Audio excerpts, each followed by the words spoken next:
Boa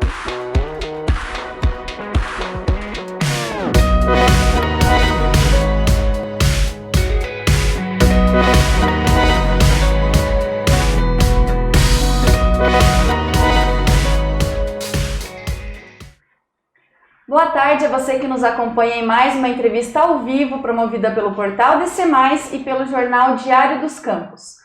Dando prosseguimento à nossa rodada de entrevistas com as candidatas à Prefeitura de Ponta Grossa, agora pelo segundo turno, eu e o meu colega Felipe Lidman vamos entrevistar nessa tarde a candidata Mabel Canto, do PSC. Boa tarde, candidata. Obrigada pela sua presença mais uma vez aqui no nosso estúdio. Olá, Milena. Olá, Felipe. Muito obrigada pelo convite e boa tarde a todos que estão assistindo. Então, lembrando que a ordem das entrevistas foi definida em uma reunião por sorteio com a presença dos assessores das duas candidatas.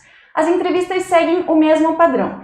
Elas iniciam com 2 minutos para uma fala livre, finalizam com 2 minutos para as conclusões e iniciam com perguntas mais voltadas ao campo político de campanha e, em um segundo momento, a gente vai comentar sobre as propostas da candidata. Então, candidata, agora iniciam seus 2 minutos para a fala inicial. Bom, novamente, boa tarde a todos. Quero dizer da alegria que é estar no segundo turno, da alegria que foi receber mais de 61 mil votos aqui em Ponta Grossa e terminar em primeira, né? Na eleição aí do primeiro turno. Nós trabalhamos muito para isso, fizemos uma campanha muito simples, apenas com o jipão chumbregado e o carinho e a colaboração das pessoas da nossa cidade. E construímos com isso realmente uma nova proposta para Ponta Grossa, o que realmente se identificou com o eleitor da nossa cidade. E aliás, né, essa campanha ela mostrou o resultado dessa primeira fase, mostrou que as pessoas querem mudança. Mais de 70% das pessoas disseram não à atual gestão e querem mudar de verdade. E nós representamos essa mudança, temos as melhores propostas e queremos sim trabalhar muito pelas pessoas da nossa cidade, com muita sensibilidade. A nossa maior obra do nosso governo, da nossa gestão, será cuidar das pessoas, daquilo que elas precisam de fato. E vamos fazer isso com uma equipe técnica capacitada que irá colaborar com projetos e também com metas para os próximos anos da nossa cidade.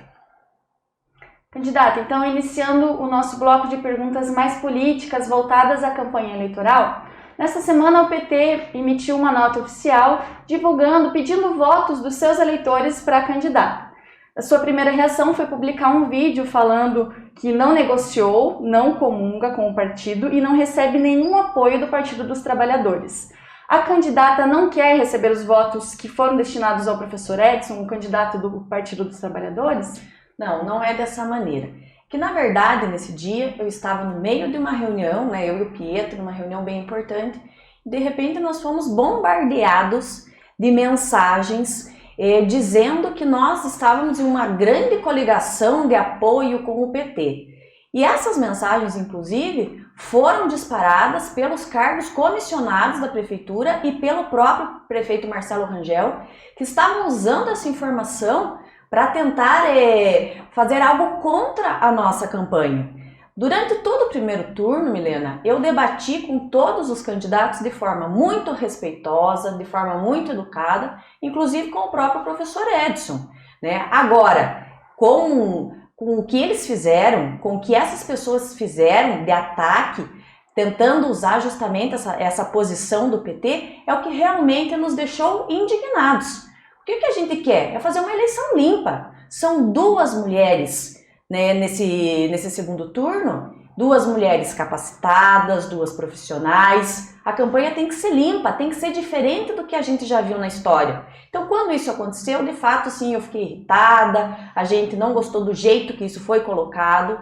Posteriormente, nós conversamos, né, com a própria direção do PT, e eles nos mostraram que foi um indicativo de voto, né?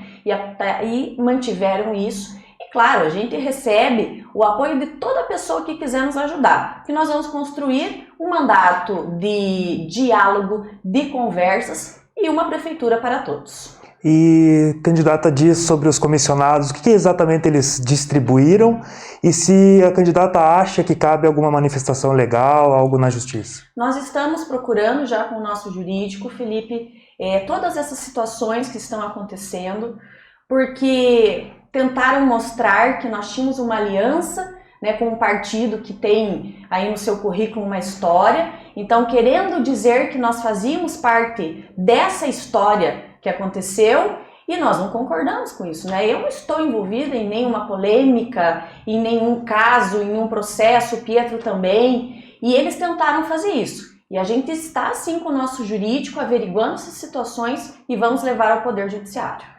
A candidata comentou que após a emissão da nota oficial conversou com a direção do PT justamente para entender ali o que havia acontecido. Como foi essa conversa? O PT continuou com o apoio à sua candidatura? O Pietro conversou com eles, né? Conversou com vários participantes aí do PT e o professor Edson, inclusive, emitiu, né, mais uma vez, uma declaração posteriormente, falando, né, do voto consciente, que eles deveriam manter e na mesma linha. Depois do primeiro turno, a candidata procurou algum candidato buscando o apoio agora para o segundo turno? Na verdade, a gente tem recebido, né, várias pessoas, por exemplo, que foram candidatos a vereadores eleitos, né, nós recebemos o apoio ontem do vereador, o Dr. Zeca, né, que foi o mais votado para vereador na cidade, também do Rudolf, né, que acabou não se elegendo, mas é vereador aqui em Ponta Grossa. Então a gente está recebendo muitas lideranças da cidade que estavam em outras coligações que não estão no segundo turno, e nós estamos recebendo esse apoio sim. A candidata citou aí duas lideranças do PSL que estavam com o candidato Márcio Paulic. Ele disse que vai anunciar o Paulic, né, o apoio segunda-feira. Como que você receberia um apoio dele? Você acha que esse apoio pode vir? Olha, a gente está conversando com todo mundo, né? Como eu disse, a gente não refutou o apoio das pessoas do PT, nem refutou de ninguém, né? A gente está agregando pessoas. E se o Márcio Paulic quiser nos apoiar, entendo que vamos receber também o apoio dele, afinal de contas ele fez uma votação expressiva também. As pessoas que votaram no Márcio indicam que também querem mudança, né? Então, provavelmente, possam vir a se juntar a nós. A candidata comentou que houve essa conversação com alguns dos vereadores eleitos, ou, por exemplo, com o Rudolf, que foi um dos mais votados, mas não chegou a ser eleito. Em relação aos outros candidatos a prefeito, houve conversas nesse sentido? Não, ainda não conversamos, né? O Pietro bateu um papo esses dias com o professor Edson, né? Principalmente aí depois dessa nota que aconteceu, mas não conversamos com os demais, nem com o Márcio, nem com o professor Gardini, e troquei sim algumas mensagens com eles, né? De agradecimento aí pelo primeiro turno, de parabenizar, inclusive com a própria professora Elizabeth. Candidata, no primeiro turno, mais de 55 mil eleitores de Ponta Grossa se abstiveram do voto. Isso dá uma média de 1 a cada 5 eleitores. A candidata acredita que esse comportamento deve ser repetido no segundo turno, que esse número deve aumentar ou diminuir? Eu acho que isso mostra a descrença que as pessoas estão na política, infelizmente, né? E o que eu tenho a dizer a essas pessoas, por exemplo, é que olhem o nosso plano de governo, né? Nós não temos promessas fantasiosas, coisas realmente que podem ser cumpridas. Nós representamos uma mudança que foi aí também uma marca dessa eleição, como eu disse, porque 70% das pessoas, né, da soma aí dos candidatos de oposição, mostrou. Então eu acho que essa pessoa que está descrente, ela precisa ter esperança também, do mesmo jeito que a gente tem, porque afinal de contas a cidade ela é para todos. E com o voto, nós temos, né, como mudar não só a nossa vida, mas a da nossa família e a de outras pessoas da nossa cidade. As pessoas precisam começar a entender que o voto, ele é um direito, ele é um dever também, mas ele é muito mais um direito da gente mudar as coisas. Candidata, em 2 zonas eleitorais você saiu vencedora aqui em Ponta Grossa, mas uma das zonas, a candidata que está no segundo turno, a professora Elizabeth, saiu vencedora. Como mudar de repente esse cenário para que você saia 100%? Eu acho que os votos que cada uma teve devem ser mantidos, né? Não vejo mudanças nesse sentido. Então nós precisamos agregar os votos das pessoas, né, que votaram nos outros candidatos e também dessas pessoas que acabaram se abstendo de ir à votação. Eu acho que, claro, não é um trabalho fácil, mas nós já estamos agregando esses apoios, né, que não são só de pessoas políticas, pessoas que, por exemplo, votaram em outros candidatos, né, já manifestaram apoio à nossa candidatura, que vão votar em nós. Candidata, caso a senhora seja eleita a prefeita de Ponta Grossa, quem assume a sua cadeira na Assembleia Legislativa? Olha, hoje nós temos 2 suplentes já que assumiram, né, que é a deputada Mara Lima, que é a primeira suplente, e o segundo suplente é o deputado Hussein Bakri. Mas eles, né, já estão na Assembleia, porque o deputado Márcio Nunes e também o Guto Silva viraram secretários de Estado. E na terceira suplência está o Ademir Bier. Então, quem viria assumir, no caso, uma cadeira, na verdade, será o Ademir, né, nesse formato que está, mas a titular da cadeira vai ser a deputada Mara Lima. E de que região eles são? Você acha que isso não prejudicaria a representatividade dos Campos Gerais? Olha, a deputada Mara, que é uma mulher que tem lutado muito pelos direitos das mulheres, é inclusive muito parceira minha, ela já me disse que o que nós precisarmos aqui do nosso município, ela vai estar à disposição. O próprio deputado Hussein, né, ele já vem trabalhando aí por Ponta Grossa, ele é inclusive o deputado indicado pelo prefeito Marcelo Rangel, e todos que quiserem somar com nós, né, nós estaremos aí abertos. Não tem essa questão aí de que é meu adversário ou não é o deputado da cidade, nós vamos fechar as portas. Muito pelo contrário, a gente tem muitos apoios que nós recebemos aqui na cidade. Nós recebemos, por exemplo, deputados federais como Rubens Bueno, além do Aliel, que se prontificou a trazer emendas aqui para Ponta Grossa, né, que me mostrou que já enviou recursos aqui, mesmo durante a pandemia. Nós temos o senador Álvaro Dias, né? Hoje mesmo nós passamos no programa eleitoral gratuito uma mensagem do Álvaro em nome dos 3 senadores aqui do estado do Paraná, comprometidos, né, em trazer esses recursos aqui para a nossa cidade. Então a gente tem muito apoio, eu tenho muito apoio lá na Assembleia Legislativa, porque fiz amigos na Assembleia que estão dispostos sim a contribuir com o nosso mandato aqui em Ponta Grossa. Ainda nesse assunto da Assembleia Legislativa, de acordo com o site da candidata, até hoje 13 leis de sua autoria foram sancionadas, mas há 25 projetos de leis apresentados. Como ficariam esses projetos que ainda não foram aprovados caso a candidata seja prefeita de Ponta Grossa? Eu tenho vários projetos que são junto com outros autores, né? E aqueles projetos que eu estou como autora apenas, né, apenas eu já tenho conversado com outros deputados que entendem que os projetos são bons e nós vamos colocá-los de coautores. Aí os projetos têm seguimento, independente, né, se eu for eleita aqui. Candidata, a senhora integrava a bancada do governo do estado na Assembleia Legislativa, mas recentemente teve um rompimento, que acabou resultando até mesmo no afastamento do seu pai, o apresentador Joselito Canto, da empresa do grupo da família do governador. Caso venha a ser eleita, como ficaria essa relação com o governo do estado? Eu acho que a relação é institucional, né? Eu acho que depois de eleito, a prefeito, o governador, eles têm que sentar de uma maneira ou de outra para conversar. E eu vou ter esse diálogo com ele, com qualquer que seja. O que está em jogo é o município de Ponta Grossa, né? Não são vaidades políticas. Então eu vou ter sempre a conversa com o governador. Esses dias eu conversei com ele, eu respeito o posicionamento dele em relação, né, à sua escolha aqui em Ponta Grossa. E do mesmo jeito que eu já faço lá na Assembleia Legislativa, né? Porque tem coisas que eu voto com o governo, tem coisas que eu não voto.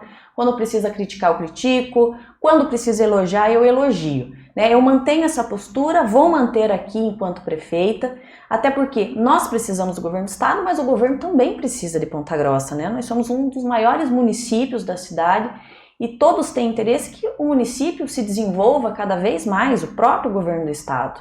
Então, eu vou continuar conversando, vou continuar tendo diálogo, entendo que é uma relação institucional. Eu só digo assim, eu não sou uma pessoa que baba ovo para ninguém. Isso eu não fiz, nem farei nunca na minha vida.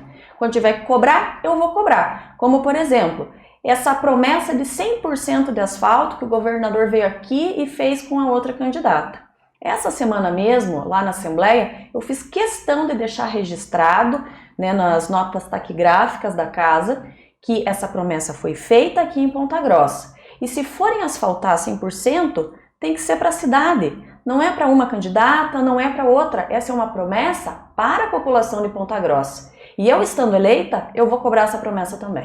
Você comentou, candidata, que já teve então uma conversa recentemente com o governador. No que tem sido pautada essa conversa? Foi só uma conversa nesse período? Como que foi? Na verdade, foi uma conversa sobre o Colégio Francisco Pires Machado, né? Eu estava lá visitando e aquele colégio da Operação Quadro Negro, que foi paralisado, né, as obras, e foi uma obra que eu lutei muito logo no início do mandato para que fosse retomado.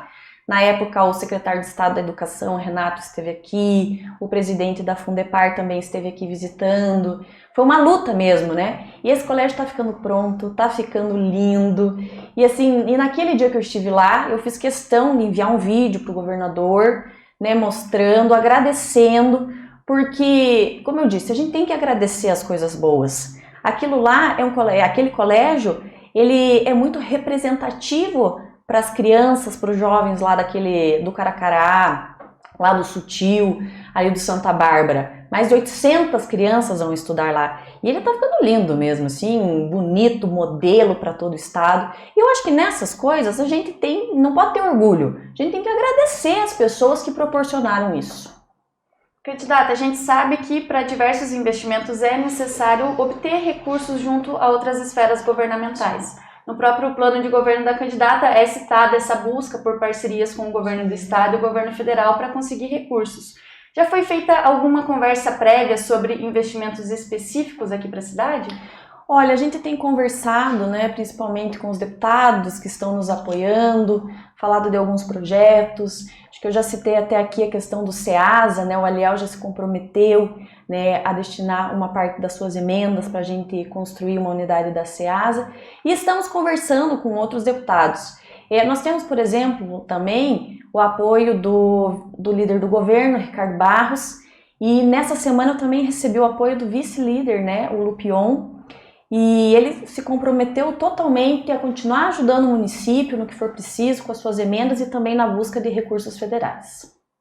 A gente sabe também que para conseguir passar diversos projetos do Executivo é necessário ter a aprovação da Câmara de Vereadores. A candidata conseguiu eleger 5 vereadores aqui na cidade através da sua coligação. Como deve ser essa conversa, essa tratativa com a Câmara, considerando que a sua coligação possuirá 20% dos vereadores da casa? Olha, a gente elegeu 5, mas a gente tem muitos amigos que foram eleitos, né? Pessoas, por exemplo, já convivem com o Pietro, já convivem com a gente. Então, quando a gente chegar, né, na prefeitura, nós vamos manter realmente um bom relacionamento com a Câmara Municipal. Entendemos que são 2 poderes distintos, independentes entre si. Agora, é bom para a cidade ter um bom relacionamento. E a gente espera, né, enviar bons projetos e que os vereadores vejam, né, o quão bons são esses projetos e possam nos ajudar, então, a governar a cidade. É uma soma de esforços, né, porque, apesar de serem 2 poderes independentes, ambos trabalham pela população. Uma das vereadoras, né, que vai assumir é a sua irmã, Josi Canto. Você sendo eleita, ela deve ser líder do governo na Câmara? Olha, a gente não pensou nisso mesmo. A Josi vai ser uma vereadora, né, de primeiro mandato, vai ter que ter experiência, vai aprender bastante, tem um ótimo coração, uma pessoa muito do bem, está preparada para assumir a função de vereadora.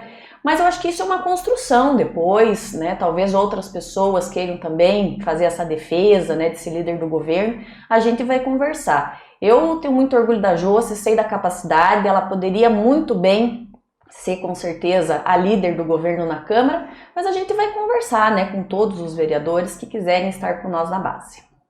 A candidata já declarou que ainda não tem nomes definidos para a composição do seu secretariado. Uma das pautas da campanha é a importância da representatividade feminina na política. Considerando essa pauta, a candidata prevê reservar uma quantidade de vagas no secretariado para mulheres? Como que deve ser a participação feminina na sua composição de governo? De reservar eu não digo, né? Como se fosse uma cota, né? Até porque é ruim falar isso, mas eu quero que as mulheres estejam participando sim, ativamente, né, do meu secretariado, das diretorias. Eu acho importante mostrar essa força que nós temos, até porque essa eleição mostrou a força da mulher, né? 2 mulheres é um fato histórico aqui na nossa cidade. Tenho muito orgulho disso, que é uma bandeira que eu carrego, né? A valorização, o empoderamento da mulher. E fico mais feliz ainda de estar participando, inclusive, desse momento histórico para a cidade. Também 3 vereadoras, né? Aumentamos essas cadeiras na Câmara. Claro, podia ser melhor ainda, né? Mas estamos conquistando, plantando as sementinhas. Mas sim, as mulheres terão participação ativa. Espero que aquelas que a gente venha convidar realmente aceitem. A gente sabe que algumas pessoas têm restrições, são muito técnicas e boas, mas às vezes acabam não aceitando o convite, né? Mas sim, as mulheres terão espaço totalmente no nosso governo. E há a previsão, por exemplo, de pelo menos metade do secretariado ser formado por mulheres? Ou não há essa definição? É o que eu espero, Milena, que seja metade e metade, né? Que seja igualitário. Não sei se eu vou conseguir, mas que eu espero que seja, com certeza. Uma das críticas que a candidata faz à atual gestão é a quantidade de dívidas da prefeitura. A candidata não gastou mais do que recebeu na sua campanha? Como? A candidata gastou mais do que recebeu na sua campanha? Por enquanto ainda nós temos, né, um saldo a pagar. Nós estamos esperando aí entrar uma receita, né? Alguns amigos já se disponibilizaram a fazer mais uma doação, mas ainda estamos aguardando. Então, só é bom informar, né, para o pessoal que está acompanhando que no sistema do TSE, né, consta que a candidata recebeu 105 mil e 40 mil do empréstimo pessoal, né, que até como foi adiantado aqui no DC+, e gastou 129 mil. Mas como deputada recebeu 84 mil e gastou 64,3 mil. Esses números batem, né, candidata? Isso. Mas ainda há previsão, então, de recebimento de mais receitas aí ao longo da próxima A gente tem alguns amigos, né, que querem nos ajudar, mas também a gente depende deles, eles estão esperando, enfim, tem as suas questões financeiras, mas a gente tem a previsão aí de terminar a campanha certinho em dia, né? Candidata, agora começando a falar das suas propostas de governo. A gente sabe que o contrato com a BCG acaba no dia 11 de junho de 2023. Portanto, a próxima prefeita terá ainda 2 anos e meio de gestão com o contrato com a BCG vigente. O que pode ser feito nesse meio tempo para melhorar a qualidade do transporte público? A nossa proposta são as praças de integração, que é muito do que está sendo implantado nesse momento aqui em Ponta Grossa. E é bom dizer isso porque esse é um projeto de 2015 de servidores da Autarquia Municipal de Trânsito. Eles fizeram um projeto piloto lá no Gralha Azul, que foi engavetado, né, e ficou lá durante todo esse tempo. Aí nós recebemos esse projeto de um desses servidores, gostamos, colocamos no nosso plano de governo, né, esse sistema integrado, que são as praças, mas também alguns pontos da cidade. E aí, depois que a gente colocou no plano, que a gente começou a divulgar, a atual administração resolveu implantar agora no meio da campanha eleitoral, né? E assim, que bom, né? Porque já estamos contribuindo aí com essa questão do transporte coletivo. Claro, nós queremos aperfeiçoar isso. Por exemplo, as praças de integração. A gente quer pegar as praças, né, em torno aí da nossa cidade, algumas praças, o ônibus vai parar ali, mas essa praça, além do ponto de integração, ela vai ter várias atividades. A gente quer fomentar o comércio, aos finais de semana a gente quer levar atividades culturais, esportivas, fazer uma praça assim viva, que as pessoas daquela localidade queiram estar na praça, com presença da Guarda Municipal para fazer a segurança. Então esses pontos, né, eles estarão ali até para facilitar nos finais de semana que as pessoas acessem essas praças. E aí teremos pontos aí nos bairros da cidade, nas vilas, para que as pessoas desçam. Só que a gente quer fazer um ponto de ônibus realmente com qualidade para os nossos passageiros. O que foi feito agora, lá na Siqueira Campos, não tem qualidade. As pessoas, quando chovem, elas estão se molhando, tem água para tudo quanto é lado. Aquilo não é um ponto de ônibus adequado. Então a gente quer criar uma estrutura realmente que as pessoas possam ficar tanto no sol quanto ali na chuva. Pelo que a candidata tem aí de conhecimento do transporte coletivo, é possível discutir redução de tarifa? Olha, pelo que eu sei, atualmente nós temos inclusive um pedido, protocolado para aumento da tarifa para quase R$5, algo muito considerável nesse momento. Por quê? Nós já temos ao longo dos anos os passageiros diminuindo, usando cada vez menos o transporte coletivo. Agora na pandemia, isso também ficou mais grave, As pessoas deixaram de utilizar o transporte coletivo. E tudo isso causa impacto na tarifa, Quanto menos passageiros a gente tiver no sistema, mais caro vai ficando a passagem. Então realmente é algo difícil. Eu penso que nós temos que fiscalizar mais o que não vem sendo feito. Nós precisamos, em tese, abrir essa caixa preta, que na verdade já está aberta, mas é fiscalizar de verdade o contrato, é dar transparência para esse contrato, para as planilhas, mostrar para a população, porque a população às vezes não entende uma planilha. Se é difícil para a gente, às vezes, analisar, imagine para o cidadão comum. E como eles são os mais afetados, e os empresários são os mais afetados, que pagam a maioria dessa conta, da tarifa, então deveria ser mais às claras. Então eu penso que nós temos que dar mais transparência, fiscalizar de forma firme o contrato, e fiscalizar uma coisa que eu sei fazer bem, o Pietro também sabe. E no próximo contrato do transporte coletivo, eu penso que nós temos vários modelos em todo o país, no mundo. Só que a gente não pode, a prefeitura, decidir e impor para a população, para os empresários da cidade. Nós temos que construir de forma coletiva, conversando, e vamos fazer isso através do Conselho da Comunidade. Porque daí, com toda a população representada nesse conselho, a gente vai discutir qual é o melhor modelo para o próximo contrato. Candidata, a senhora comentou que com a diminuição da movimentação de passageiros, a tendência é que a passagem suba. A gente sabe que durante esse ano de pandemia há uma diminuição na movimentação de passageiros. Como segurar, então, a tarifa para que ela não aumente, não chegue a esses quase R$5 que a senhora citou? Nós queremos incentivar a volta das pessoas, dos passageiros ao transporte coletivo, para que elas queiram estar. Nós temos o projeto, por exemplo, das vias preferenciais para o ônibus. Porque daí, naquele trânsito, o ônibus está ali numa via preferencial, em horários de pico principalmente. Isso facilita a vida aí de quem está no trânsito da nossa cidade e acaba incentivando que aquela pessoa que, por exemplo, ao invés de ir até o centro da cidade de carro, ela pegue o transporte coletivo, porque ela vai chegar muito mais rápido, Então é uma opção aí que a gente quer colocar e implantar a partir de janeiro. Visto o trânsito hoje de Ponta Grossa, em que ruas isso poderia ser aplicado? Olha, a gente está estudando, já tem um estudo da autarquia, inclusive, sobre isso. Nós vamos sentar com os técnicos para definir exatamente, e nós também queremos ouvir a opinião da população, para de fato dizer, vai ser aqui. Porque é algo que às vezes pode atrapalhar alguns setores da nossa cidade, como o comércio.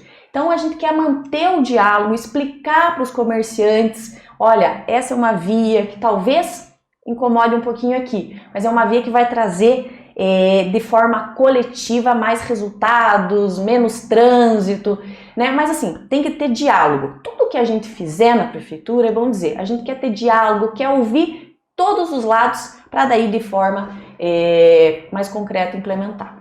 A candidata citou a necessidade do diálogo, mas também que algumas dessas vias podem ser implantadas já a partir de janeiro. Quais seriam essas primeiras vias? Olha, a gente pensou ali na Balduino Tax, a própria Vicente Machado, mas como eu disse, antes de implantar, nós vamos conversar com o pessoal para saber a opinião deles, para saber se de fato eles entendem que isso é bom. Porque também não adianta impor alguma coisa que não vai dar certo, que as pessoas achem que não vão usar. Então é preciso entender isso. Claro, tem algumas decisões que são muito difíceis de serem tomadas e que a gente tem que tomar. Eu sempre cito o exemplo da Praça Barão do Rio Branco. Quando meu pai era prefeito, ele resolveu abrir, né? Os técnicos entenderam que tinha que abrir e colocar uma rua ali no meio da praça. E na época, o pessoal brigou, tentaram paralisar a obra, foi um fervo. Anos depois, a gente está vendo aí o quanto era necessário aquela rua ali para o trânsito, para fluir melhor o trânsito aqui na nossa cidade. Então, tem medidas que às vezes, inicialmente, as pessoas não gostam. Por isso que eu falo do diálogo, né? A gente tentar mostrar para as pessoas, antes de implantar, que aquilo vai ser bom a longo prazo.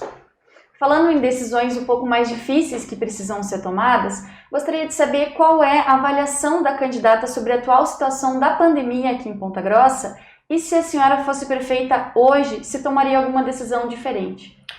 Olha, eu acho que no início todos nós ficamos... a gente não sabia o que estava acontecendo, né? Todo mundo de fato ficou assim com medo, a gente não sabia o que fazia, era algo muito novo. Então, de fato, as decisões que foram tomadas inicialmente, qualquer prefeito agiria dessa maneira, vamos fechar o comércio, a gente não sabe o que vai acontecer, o medo se instalou de fato, e não só em Ponta Grossa, mas no mundo todo. Só que hoje, né, analisando, nós vimos que nós fechamos muito antes.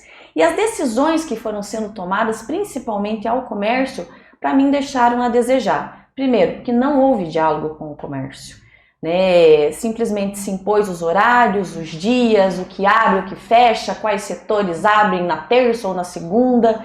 Isso para mim criou um clima ruim, porque você, enquanto cidadão, você vem lá do seu bairro para o centro para de repente ir numa loja específica, mas também precisava ir numa outra loja que naquele momento, naquele dia estava fechado. Aí você se obrigava a voltar no outro dia. Então eu acho que isso causou um pouco de confusão. A confusão também desses horários, que praticamente toda semana mudava. Uma hora era 10 da manhã, outra hora era 9, outra hora fechava às 4, outra hora fechava às 5. Ninguém sabia corretamente os dias. Então foi uma situação que não foi muito bem desenhada e planejada. E esse planejamento, para que ele seja de fato bom, ele tem que acontecer justamente com o diálogo, uma coisa que não aconteceu, infelizmente, aqui em Ponta Grossa. E considerando a situação atual da pandemia, quais seriam as ações que a candidata tomaria, considerando, por exemplo, a nossa manchete do jornal de hoje, que mostra que os casos vêm crescendo aqui na cidade? Olha, nós temos que montar um conselho que, de fato, analise tudo o que está acontecendo. Claro que saúde é primordial, é fundamental, é o primeiro quesito na hora de fazer qualquer análise, né? Agora, nós temos que ter análise também dos nossos empregos, do nosso comércio, né? Vamos ter que fazer essa análise das escolas, né? A volta às aulas. Hoje temos aí as escolas particulares autorizadas. Ano que vem vamos enfrentar esse momento que vamos ainda estar em pandemia. Então os protocolos seguros vão ter que ser construídos. Isso é muito decisão em conjunto também, porque a pandemia a gente não sabe quando termina, a gente não sabe de fato quando vai ter uma vacina, né? A hora que vier a vacina, a gente espera vacinar o máximo possível de pessoas aqui na nossa cidade, né, para que a gente possa voltar a ter uma normalidade, né, com questão de uso de máscara e tudo. Se bem que a pandemia vai deixar essa coisa aí pra gente, né, da higiene, do álcool em gel direto na bolsa, até das máscaras. Mas eu acho assim que nós temos que ir construindo. A gente tem que cuidar porque os casos estão voltando, estamos vendo na Europa, né, essa segunda fase da pandemia. Mas vejo, por exemplo, que lá os colégios estão abertos ainda. Então a gente tem que olhar lá o que está acontecendo e tentar adaptar aqui o que for melhor, né, e o que for pior a gente deixar de lado. No início do mês, né, a reportagem do DC+, ela entrevistou especialistas, né, 4 especialistas que acreditam que Ponta Grossa terá uma segunda onda. Caso aí o agravamento da doença aconteça em Ponta Grossa, seja num possível mandato seu, caso eleita, fechamentos estão previstos quando precisar ser mais impositiva. Como que vai ser a Mabel Canto na prefeitura? Nós vamos ter que manter esse diálogo que não houve aqui. É claro que se de repente a gente tiver um surto muito grande, talvez seja necessário fazer um fechamento. mas a gente tem que ter certeza do que está acontecendo. Até porque a gente passou por essa experiência agora, né, nesse ano. A gente fechou muito antes as coisas. Então a gente tem que ter esse cuidado. Se tiver que fechar, nós vamos sentar, conversar com todos e falar, olha, a situação está de fato se agravando, nós vemos que vamos ter que dar uma segurada aqui, mas tem que construir isso, né? Porque olha quanto desemprego a gente teve nesse período. As pessoas, tem gente passando fome aí, pai e mãe de família que não consegue colocar comida dentro de casa, né? Quantos empresários tiveram que demitir com dor no coração. Então a gente tem que pensar nessas situações também. Saúde, claro, é sempre a prioridade, salvar uma vida é sempre a prioridade, isso é inegável, isso vem em primeiro lugar. Mas a gente tem que analisar esses outros pontos. Então, quando isso acontecer, Felipe, nós vamos nos organizar, nós vamos sentar, conversar com as pessoas que são especialistas em saúde, mas também chamar, por exemplo, o nosso comércio para conversar, né, para ter esse diálogo com eles. A candidata já declarou que não quer esperar a vacinação para retomar as aulas presenciais aqui do município. A Secretaria de Educação, para tentar uma organização interna, já definiu o retorno para o dia 8 de fevereiro. A candidata concorda com essa data? Olha, já é uma data que está definida, né, que nós vamos cumprir. A primeira semana a gente quer sentar com os profissionais da área de educação, definir as estratégias, como vamos fazer. Esse protocolo de volta às aulas, ele tem que ser seguro. E nós também temos que pensar aí em como vão estar esses alunos nessa volta às aulas. A gente sabe que nós tivemos uma defasagem muito grande, evasão escolar, tem alunos que foram muito bem, tem alunos que não foram. Então a gente vai ter que fazer um diagnóstico de cada aluno. E aí os professores, diretores, pedagogos vão ter que trabalhar unidos para fazer esse diagnóstico, né, para a gente daí traçar um plano de recuperação, inclusive, dessas crianças. Então o trabalho vai ser árduo mesmo. A educação foi muito afetada nesse ano. Então, nós temos que, primeiramente, conversar com os nossos professores essa primeira semana de muito trabalho para a gente definir como vai ser esse diagnóstico e o plano que a gente vai montar aí para recuperar esses alunos. A Prefeitura informou que tem um protocolo definido desde agosto. A candidata tem conhecimento desse protocolo? Não conheço o protocolo, Felipe, e esse protocolo a gente quer construir em conjunto com os profissionais da educação. Né? Não é um protocolo impositivo, é um protocolo que vai ser construído. Se esse protocolo for bom, é evidente que a gente vai continuar adotando ele. Candidata, ao longo do primeiro turno, a reportagem do portal DC+, do Diário dos Campos, fez uma série de notícias perguntando qual é o posicionamento de cada candidato sobre determinados assuntos. Quando a gente tratou sobre a UPA Santana, a candidata nos retornou afirmando que acreditava que o melhor lugar de instalação da UPA Central seria ao lado do Hospital Municipal. A candidata tem a intenção de mudar a obra de local? Como seria feita essa gestão da UPA Santana? Na verdade, ali ao lado do pronto-socorro municipal, a gente quer reabrir o pronto-atendimento, que já existia e que foi fechado por essa gestão.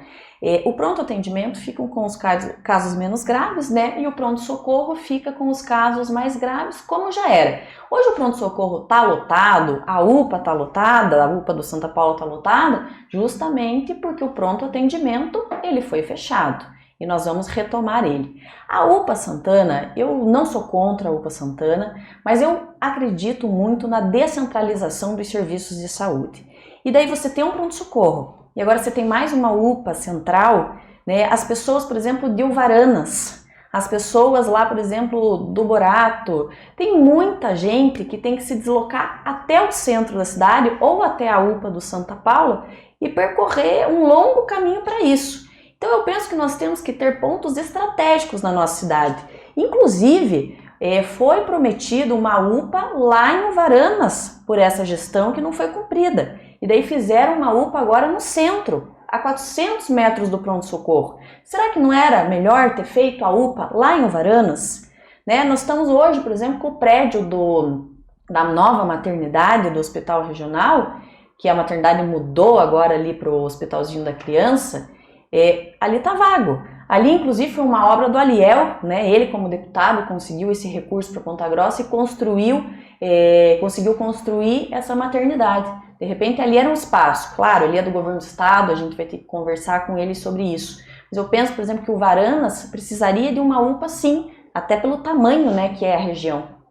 Tem como afirmar que num governo seu poderia ser feita uma UPA em Varanas? Vamos buscar isso, né? Porque entendo que ali realmente é um ponto necessário da cidade. A gente vai fazer uma das policlínicas ali para tentar já adiantar esses atendimentos, principalmente os mais especializados, mas a UPA é necessária ali sim, então nós vamos buscar esse recurso. E como a candidata vê o atendimento de especialidades na cidade, como que a prefeitura poderia atuar nos próximos 4 anos para aumentar esse atendimento? Olha, nós temos uma importante ferramenta que não está sendo usada pelo município, que é o consórcio de saúde. O consórcio de saúde, ele tem condições de receber inclusive mais verbas, né, tanto do governo estadual quanto do governo federal, né? A gente não precisa ficar terceirizando muita coisa, mas por algum motivo de gestão ou político ele não vem sendo usado. E a gente quer sim, na verdade, fortalecer o consórcio, né? Ele existe para isso. As especialidades têm que ser feitas ali pelo consórcio, até, né, porque é uma questão até do Estado. Então a gente tem que buscar o fortalecimento do consórcio de saúde e aí tentar diminuir as filas de especialidades. Mas com as policlínicas, por exemplo, a gente vai ter uns atendimentos mais especializados, né, por exemplo, como cardiologista, o pediatra, o ginecologista e o obstetra ali, serão 4, né, na nossa cidade. Nos antigos CAS de Uvaranas, Nova Rússia e Oficinas, e lá onde funciona aquele postão de saúde do Parque Nossa Senhora das Graças. Então esse atendimento mais especializado vai nos ajudar também a diminuir essas filas. Mudando um pouquinho de assunto, a gente sabe que é uma demanda antiga do município, houve uma tentativa nos últimos anos, mas não se concretizou. A candidata pretende viabilizar um novo mercado municipal? Olha, o mercado municipal é algo que nós temos que construir também em conjunto. Hoje a gente tem esse problemão que está ali no centro da cidade, quebrar o mercado, derrubar o mercado, não fiscalizaram a obra, simplesmente o poder público abandonou aquele espaço. O Mercadão, é claro que ele é muito importante aqui para a nossa cidade, todas as cidades aí praticamente têm as grandes cidades, ele é um atrativo. Agora, nós sabemos que a situação financeira da cidade é muito complicada, que a prefeitura não dispõe de recursos próprios para fazer essa construção. Aliás, para construir nada nesse primeiro momento, porque é momento de pagar contas inicialmente, né? De reduzir aí os gastos que a prefeitura tem, por isso agir com muita austeridade, com muita responsabilidade. Mas a gente pode buscar esses recursos fora do município, é o que a gente quer, inclusive, tratar aí com os nossos deputados e senadores. Deve ser feita, então, uma busca por recursos públicos para o mercado municipal, não uma parceria, uma licitação para uma empresa. Também, olha, eu acho que poderia também uma parceria público-privado, né? Acho que é algo a ser estudado, mas assim com muita conversa. E aonde fazer esse mercado novo? Será que ali naquele mesmo local? A gente sabe que ali a gente tem, né,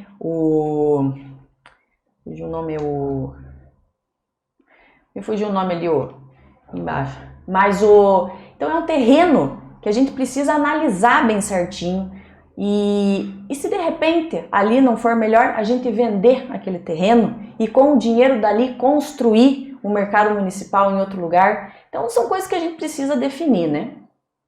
Ponta Grossa hoje vive um boom na geração de empregos, é uma das empresas que mais gerou empregos durante o ano. Essa geração ela é pautada na construção civil. A gente sabe que no próximo ano, 5 grandes obras que estão gerando muitos empregos devem ser finalizadas, que são os 4 novos viadutos e também a questão do novo sistema de transmissão de energia. Qual que é o projeto para continuar gerando empregos na cidade, mesmo após essas grandes obras que puxam aí os trabalhadores? Olha, toda pessoa, né, que quiser, por exemplo, empreender na nossa cidade, a prefeitura vai oferecer uma capacitação para que ela inicie o seu negócio, né, para que ela seja mais técnica, e a gente vai fazer isso em parceria, por exemplo, com o SESI, SESC, SENAC, utilizar desses órgãos que já fazem esse trabalho, fortalecer essas parcerias. Nós temos o CEP-PG também, lá que oferece inúmeros cursos de capacitação. Então, capacitar as pessoas e capacitar principalmente os nossos empreendedores, né? Porque esses pequenos empreendedores são os que mais geram emprego aqui na nossa cidade. Agora, na pandemia, a gente notou que as pessoas tiveram que se reinventar, né? Elas estão fazendo algo dentro de casa, né? Estão empreendendo, inventando alguma coisa. Então a gente tem que formalizar elas agora nessa próxima etapa, que faz parte da retomada econômica do município. E outra coisa que nós queremos fazer, capacitar as pessoas para o setor turístico da nossa cidade também. A gente vê que o turismo em Ponta Grossa, ele é uma das grandes indústrias que nós temos. Então a gente precisa de fato explorar, trazer as pessoas, os visitantes para Ponta Grossa, também fazer uma grande parceria com outros municípios da nossa região para trabalhar de fato essa questão turística de modo regional. A pessoa que vem em Ponta Grossa pode ir a Carambeí, pode ir a Castro, né, pode ir a Tibagi, no Quênio Guartelá. O turista na região dos Campos Gerais, ele fica tranquilamente aqui uns 10 dias e não conhece tudo, né, de tanta coisa que a gente tem. Mas, e eu penso que essa parceria é importante, mas essa capacitação para o turismo também é algo que nós queremos desenvolver. Hoje Ponta Grossa conta com a Escola Municipal de Qualificação Profissional, alguns projetos online e a Sala do Empreendedor, que além de auxiliar, atender os empreendedores, também oferece alguns projetos como a Aceleradora de Negócios, por exemplo. Todos esses órgãos, essas iniciativas teriam continuidade no seu governo e poderiam ainda ser ampliadas? Com certeza. Tudo que está dando certo no atual governo vai ser mantido. Toda a obra que está sendo desenvolvida vai ser sim continuada, nós vamos terminar. É importante deixar bem claro isso. A gente não vai acabar com nada que esteja dando certo aqui em Ponta Grossa. Sala do Empreendedor foi algo que realmente deu muito certo, um trabalho muito bom aqui da prefeitura, esse que foi feito. Só que a gente quer melhorar ele, quer fazer a cidade empreendedora, que Ponta Grossa seja uma cidade empreendedora. E aí essa questão, por exemplo, da capacitação, dos cursos que eu estava falando para vocês, eles entram dentro, né, dessa cidade empreendedora. Então a ideia é realmente ampliar. Candidato, Pilão de pedra, lembrei agora. Pilão de pedras. A campanha faz isso com a gente, né? A gente tem tanta coisa na cabeça que acaba esquecendo. É pilão de pedra. Que passa ali embaixo do que mercado passa ali embaixo municipal. Só pra do mercado municipal. Candidata, caso venha a ser eleita, quais devem ser as suas 3 primeiras ações como prefeita? Olha, nós temos muitas coisas a serem feitas. Eu até fico meio perdida do que será que a gente precisa fazer de início, né? Porque eu tenho andado pelos bairros e visto, meu Deus, como nós vamos ter trabalho aqui na prefeitura. Mas, por exemplo, o primeiro decreto que eu quero assinar e vou assinar é o da liberação para autorizar as famílias aqui da nossa cidade a terem água e a terem luz. Pessoas que estão com muitas dificuldades, especialmente nesse momento de pandemia, sofrendo, com crianças, gestantes, sem acesso àquilo que é digno, né, para sobreviver, que é água e luz. Então esse vai ser o meu primeiro decreto. No que consistiria esse decreto? De que forma isso seria feito? Ele é uma autorização, né, para que a Sanepar e a Copel possam fazer a ligação do ponto de água, do ponto de luz para essas famílias que hoje, né, estão vivendo em áreas aí ocupadas da nossa cidade. Né? Não é um incentivo à ocupação, de maneira alguma, mas é dignidade das pessoas. Olha, esses dias eu estive ali no Ouro Verde e tinha 5 gestantes naquela área, totalmente sem água, tendo que buscar de vizinhos.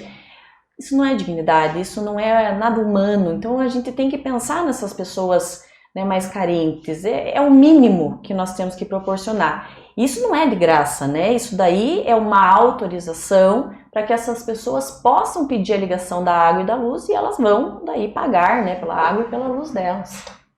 E as outras 2 primeiras ações, quais seriam? A austeridade, né, também fundamental. Nós vamos rever todos os contratos, né? Nós vamos tomar essa medida de rever todos os contratos da prefeitura. Aquilo que for desnecessário, né, nós vamos cortar. Vamos rever, por exemplo, os aluguéis. A gente sabe que Ponta Grossa, o município, paga muito em aluguel hoje. Então nós temos que rever esses contratos. Aquilo que for dispensável, nós vamos entregar, realocar, né? Aquilo que tiver que ser mantido, nós vamos tentar renegociar esses contratos. E também vamos rever a questão dos imóveis, do patrimônio da prefeitura. Nós não sabemos ao certo o número desses imóveis, uma hora um fala que é tanto, outra hora fala que é outro, então a gente precisa fazer esse levantamento. Claro, é um levantamento mais demorado, né? Por isso a gente tem logo que chegar lá na prefeitura já determinar esse levantamento. E, posteriormente, a gente vendo quais imóveis não podem mais ser utilizados ou não serão utilizados pela prefeitura, nós vamos fazer um leilão para aumentar o caixa do município. Falando em segurança pública, a candidata prevê um aumento no efetivo da Guarda Municipal? É uma meta, né? Não é nenhuma promessa, é uma meta que nós queremos atingir, em torno aí de 400 no efetivo. É difícil, é evidente, né? Nós temos no ano que vem uma restrição de contratação por concurso público, né, por causa da Lei Complementar Federal, e é um desafio também, porque hoje nós temos uma prefeitura com uma máquina inchada, que nós vamos diminuir, por exemplo, os cargos em comissão, nós vamos cortar em 50% deles, né, isso logo no início, não vamos nomear esses cargos em comissão. Isso nós vamos fazer durante todo o mandato, não é conversa de chegar lá e só nomear 50 para depois ir nomeando, né? Ele vai ser mantido. E após isso, nós temos que começar a ver as prioridades. Nós temos falta de efetivo na guarda, mas nós temos em vários setores da prefeitura, né? E fatalmente nós vamos ter que fazer concurso público para frente, né? Durante a nossa gestão. Então nós temos que fazer esse levantamento do que nós vamos precisar no município, não só em relação à guarda, mas em todos os setores.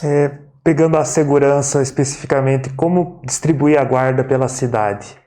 Olha, a gente tem algumas ideias, como por exemplo a Patrulha da Boa Vizinhança. Patrulha da Boa Vizinhança para resolver aquele problema de barulho, de som alto, aquela briga que tem entre os vizinhos. Então a gente gostaria, né, vai fazer uma Patrulha da Boa Vizinhança. A gente quer aumentar também o efetivo da Maria da Penha, porque hoje sabemos que os casos de violência aumentaram. Nós teríamos, né, também a guarda fazendo a segurança do distrito industrial, que é um problema que os empresários nos relatam, né, muitos assaltos, furtos, roubos naquela região. E queremos que a guarda se movimente na cidade, que ela não fique parada em alguns locais apenas para dar aquela sensação de segurança. Nós queremos que ela se movimente pela cidade. A candidata, para conseguir esse aumento de efetivo da Guarda Municipal, é necessário ter um orçamento um pouco maior para poder pagar esses salários.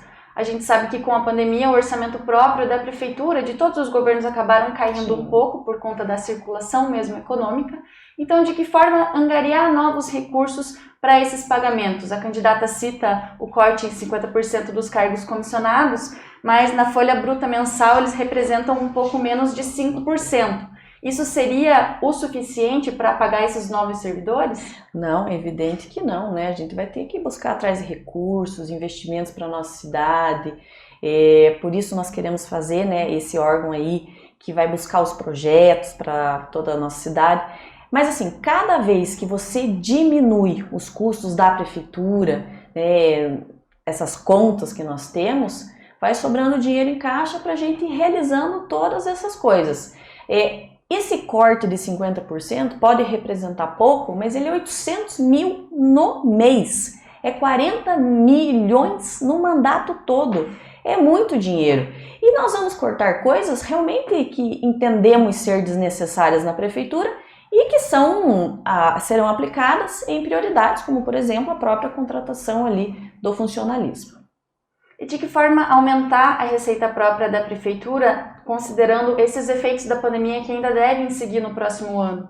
Olha, é um desafio que nós vamos ter que ter e, como você bem disse, não é um desafio só nosso, né? É um desafio de todos os municípios. Agora, uma coisa que eu quero deixar bem claro, assim, a gente não vai aumentar impostos, porque sabemos que as pessoas da nossa cidade também estão passando por um momento financeiro muito difícil, muito complicado. Então nós vamos ter que, com a nossa equipe técnica, buscar soluções para fazer aumentar as receitas da nossa cidade, buscar apoios, buscar parcerias, né, com o governo estadual, com o governo federal, né, com empresas. A gente vai ter que buscar com essa equipe técnica, formar tudo isso. Mas quero deixar a população bem tranquila, né? Não vai ter aumento de impostos, porque toda vez que fala em aumento de arrecadação, as pessoas pensam em impostos, né? Mas nós não vamos fazer isso, não. Além de gerar muitos empregos, as indústrias contribuem com uma grande parte dos impostos justamente por gerarem muitas riquezas. Hoje, os terrenos do Distrito Industrial que pertencem à Prefeitura estão acabando. Nos últimos anos, a gente viu um intenso processo de industrialização justamente pela doação desses terrenos. De que forma pode ser feita a atração de novas indústrias nos próximos anos? De fato, incentivos, né? A prefeitura apoiar. O meu pai fez muito isso quando foi prefeito. Foi ele que comprou, inclusive, o terreno do novo Distrito Industrial, que a gente fala, que até hoje ele abriga empresas como, por exemplo, o Madeiro, né, a Macisa, que agora é Arauco. Então é importante ir atrás das grandes indústrias, né, porque além dos empregos, geram justamente essa renda para o município. A Tetra Pak, que foi uma empresa que veio no governo do meu pai, é até hoje a maior arrecadadora de CMS da nossa cidade, uma das maiores do estado. Então tem uma importância realmente ir atrás, oferecer a nossa cidade, né, para essas empresas, até porque nós estamos num ponto muito importante do país, né, um dos maiores trocamentos rodoferroviários do país. Então, é claro que Ponta Grossa já é por si só um atrativo, mas a gente vai apoiar e vai trazer mais benefícios aí para essas empresas que quiserem vir aqui para Ponta Grossa. Candidata, qual que é o principal problema de Ponta Grossa hoje? Qual você considera o principal problema e como resolvê-lo? Saúde, sem dúvida alguma, é a prioridade do nosso governo, é o que nós temos que batalhar, é o que nós temos que pensar como a primeira prioridade hoje. As pessoas estão sofrendo aí nas filas, tanto de cirurgias quanto de consultas, pessoas sem remédios. E a gente sabe, por exemplo, que para remédios, para médicos, tem verba carimbada do governo federal. Mas a falta de gestão acaba nessa ineficiência, gerando tudo isso que nós estamos vendo. Então nós queremos fazer uma grande gestão na saúde, né? Olhar os contratos, não perder verbas. Eu, por exemplo, destinei uma emenda para 2 consultórios odontológicos no pronto-socorro, que até agora ninguém fez nada. Não sei se é por falta de vontade, não sei se esqueceram, alguma coisa aconteceu, né? Que engavetaram, não colocaram os consultórios, não fizeram licitação, não fizeram nada, e o dinheiro está em caixa. Então a gestão é muito importante. E as filas da saúde, a gente quer resolver com o consórcio de saúde, a gente quer resolver também, por exemplo, as cirurgias eletivas, mudando a vocação do pronto-socorro para fazer mutirões no final de semana, no período noturno, né, para a gente ir zerando essa fila e acabando com essa fila. As policlínicas, né, vão ter também esse papel. Enfim, né, eu acho que muita gestão, uma gestão austera, uma gestão eficiente, vai fazer mudar um pouco o problema da saúde aqui no município. Candidata, a gente está chegando no final da nossa entrevista, então agora eu abro 2 minutos para suas considerações finais. Eu quero agradecer mais uma vez a população de Ponta Grossa que confiou em mim, no Pietro, na coligação Ponta Grossa em primeiro lugar, e nós estamos trabalhando para que a nossa cidade, as pessoas da nossa cidade, sejam de fato colocadas em primeiro lugar. Nós não prometemos grandes obras, nós prometemos responsabilidade, prometemos austeridade. Eu fui a única candidata que não usou fundo eleitoral nesta campanha, enquanto muitos estão gastando dinheiro do povo que podia estar sendo usado, por exemplo, na saúde, na educação, nós não estamos usando nenhum real. E essa transparência e essa austeridade que a gente quer levar para a prefeitura é algo que eu já fiz na Assembleia Legislativa, que nós estamos fazendo aqui na campanha.